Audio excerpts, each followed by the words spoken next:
I'm so sorry, that was the most unattractive thing I've ever done. Although it's real. People burp. Hello everyone and welcome to episode 1 Numero of Poor Decisions. And I have Hannah friend. Yes.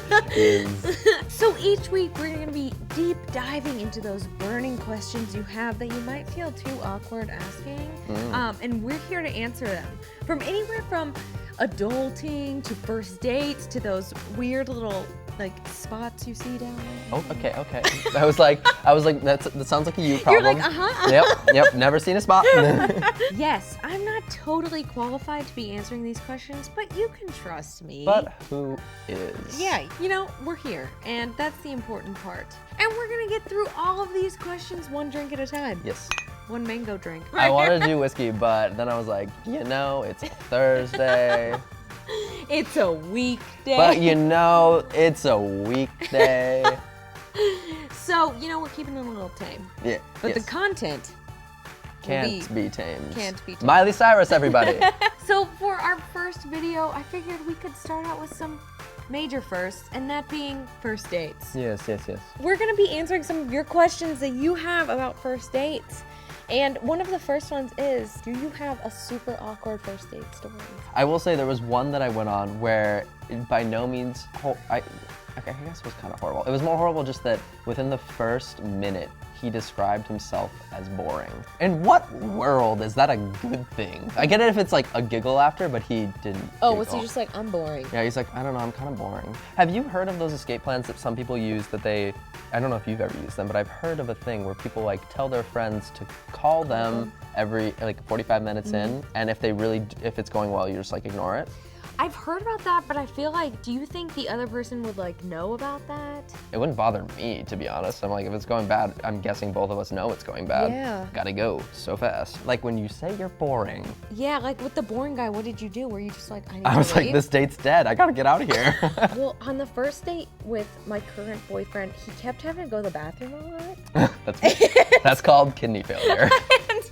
I didn't have to go to the bathroom once. And so did you just think he was trying to escape? Or? I did, or maybe I'm like, maybe he thinks I have a bladder disorder. Oh. I don't know. But yeah, I'm wondering what the best escape plan would be. Light yourself on fire. Okay, whoa. And just go. And just let yourself What go? are they gonna say? Just stay? I had to leave. I had to leave my date. They lit themselves on fire. Exactly. Have you ever gotten a bad pickup line? No, thank God. Yeah. I don't think so. One time. Have you? I'm sure now that you have that you bring it up. I have not gotten a weird one, but I have given a weird one. You're the perpetrator. This guy was really cute, and in his bio, it was like, I'm down for whatever happy hour, and I'm like, my first message to them was, which hour makes you happiest? I was like, I have ruined everything. Did they respond, or did they Yes. ghost you? Okay, well, that's good. I've been dating him for almost a year and a half now. Oh my actual God, that spoiler alert, that shocking moment, that season finale, I honestly kind of had the weirdest tingle that was gonna happen. I felt so bad. No, that's great. Because I just wanted him to like me, and then I was like, why did I just ask him But that? no, but that's exactly what I was getting to, that throws him off. He probably has never gotten someone to say something. Said that. So he was like, I'm immediately intrigued. Who is this alien? He was like, it was so lame that I had to give you a Yeah, chance. I love that. That's dorky and cute. We have your first date deal breakers. Well, if they say they're boring. Not throwing any shade, but. I'm still shocked at that. What about you? Okay, well, this sounds awful.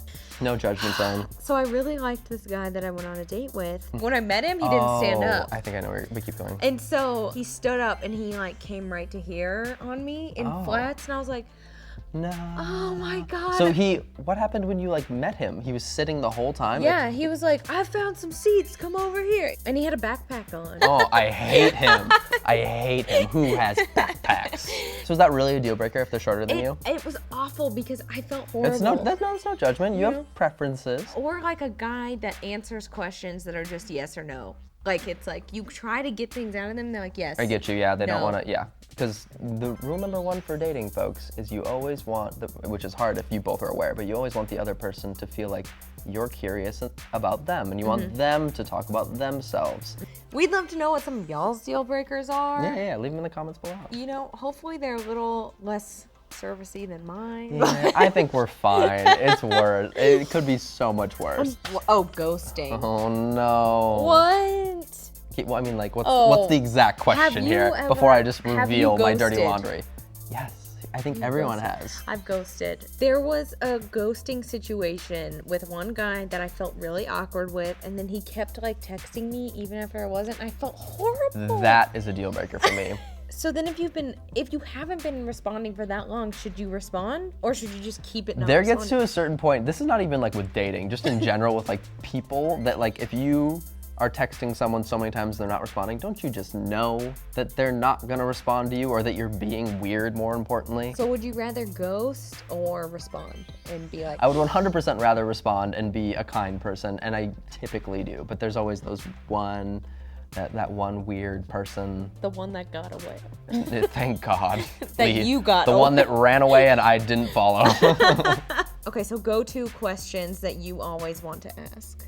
That I always want to ask. Or like you want to be asked. For any date, the core of the conversation is always like, what is their passion? That's actually the biggest turn on for me, is if someone is passionate about something, whether it's literally like, I said this in a different thing the other day, carpentry. Like if they love making desks, but if they can tell me how much they love making desks, that's so attractive to me, because I'm like, oh, you're passionate. You make me want to make desks. I think mine always ends up being, about like documentaries. I've seen all of the food documentaries, and that's why I always bring them up, because I'm like, so I don't eat meat, and then I like have to explain why, and then I have to explain why I like documentaries. That's and your then passion. I love documentaries. But I think that the hardest part is the second date. Yeah, well, Because you get like really easy questions out of the way the first date, Yep. and then the second date, it's like, shoot. so you're like, so do you want to have kids? Oh my God. Where do you see yourself in 10 years? Too real. No, you're right though, because you get all the base questions out, then you have to ask more nitty gritty, but it's like, how nitty gritty do you go? Because there are definitely lines that you shouldn't cross. Right. Or the approach I like to take is you just cross them and see how the people react, and if they react in a funny way, or a way that knows you're kind of being sarcastic, they're the one.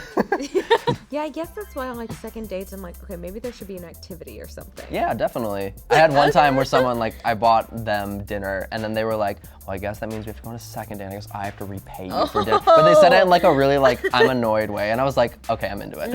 I'm sold tomorrow. Let's go now. Now, right? I'm starving. Shatters my glass. I'm starving. Thoughts on kissing on the first date? Sure, why not if you feel it? Consensual, why not? Yeah, Go for it. I feel like sometimes people are like shamed for that. No, I feel like, this is like gonna show my character. I feel like I kiss on most first dates. So how do you get ready for a first date usually? Shower, smell, it's always the smell. I always, I'm so sorry, that was the most unattractive thing I've ever done. Although it's real, people burp. It is, I kind of, I love that. mine was a little like baby, like, Yeah, it was more like, hey, I'm like, are you okay? I'm like, is this girl gonna vomit right now? That's endearing. No, not at all. How do I get ready? I guess, just shower, wear something that makes me feel good, and then also make sure I smell good. Especially, I mean, that's usually like, if I like someone and they smell good, it's immediate, like, we're getting married. You just hug them hello, and it's like, I'm not believe insane. you me. One more question. Advice for turning around a bad date. There's no turning around a bad date, honey. I feel like I need to be honest and just be like, this is not going anywhere. The hardest part too is if you're getting dinner and like at appetizers, it's going south. It's like, what do? You light yourself on fire and you leave. I would like to end shows on, something we've learned today. Yes. By the way, congrats on your show. Oh my God, thank you. That's so great. Thank you for being on here. Thank you for making me number one. If that was number 2, I would be furious. All right, so what did we learn? What did we learn? I think we learned to not take dating so seriously, to have fun with it. Right. Go in, balls to the wall. I don't know if Not literally. Only if it's consensual. I hope we helped. If you like this video, give us a thumbs up. Please do. Leave some deal breakers in the comments. Some deal breakers. Hopefully we aren't one of them. Yeah. Also, let's shamelessly plug right here. Yeah. Yes. You should definitely go pre-order my book. It comes out April 18th. You can go pre-order it or get all information on it at Note to Self by Connor.com or just ConnorFranta.com because it redirects to that website. It's pretty fancy and cool. You know, I know how to work the internet. You can also go to connorfrantabooks.com or, yeah, there's a bunch of other websites. They all redirect to the same one. And if you want to check more of me out, because I'm shameless. Yes. Check me out on Instagram at Candy Lowry, Twitter the Candace Lowry, Yes. YouTube Candace Lowry. I did not get the note on using the same tag on everything. Yeah, Connor Franta everywhere. Yep, you know, he knows what he's doing. YouTube.com, Twitter.com, Instagram.com. Well, thank you for checking out our first episode, and please let me know what you guys want to see. Who you want to see. Who you want to see. Do you want to see Connor again? Does he want to be here again? Spoiler alert, I'm episode 2. But let us know in the comments below, and, you know, I might look at him. I don't know. Let's see how I feel. We gotta put her to sleep now. Nap time. And, you know, be sure to prescribe. All right, and be sure to subscribe to Popsugar Girls Guide for more content like this. Do it. Click that button. Nice job. Yeah, sure. That was fun.